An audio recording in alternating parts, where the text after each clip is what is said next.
এমন একটা ভয়ঙ্কর প্রাণী, যে প্রাণীটা আপনাকে যদি একবার কামড়ে ধরে, যতক্ষণ না পর্যন্ত মেঘ ডাকবে ততক্ষণ পর্যন্ত কিন্তু সেই ভয়ঙ্কর কামড় থেকে আপনি মুক্তি পাবেন না। বুঝতে কি পারছেন?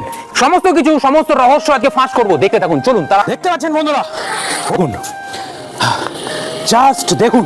এ যদি একবার থুতু ছেটায়, সেই থুতু যদি আপনার গায়ে লাগে পচে যাবে।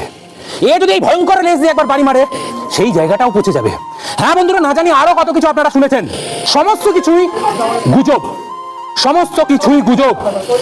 এই প্রাণীটা সম্পূর্ণরূপে নির্বিষ। এর মুখে কোনো রকম বিষ দাঁত নেই, এর গ্ল্যান্ডে কোনো রকম বিষ নেই, তাই এর যে থুতু বেরোয় সেই থুতুতেও কোনো বিষ নেই। এ যদি কামড় বসায়, এমন কোনো ব্যাপার নেই যে মেঘ না ডাকা অবধি ছাড়বে না। এটা একটা কুসংস্কার, এটা পুরোপুরি কুসংস্কার, এর সাথে বাস্তবের কোনো সম্পর্ক নেই। তাই বন্ধুরা, কুসংস্কারের বশবর্তী হয়ে এই ভয়ঙ্কর সুন্দর প্রাণীটাকে হত্যা করবেন না।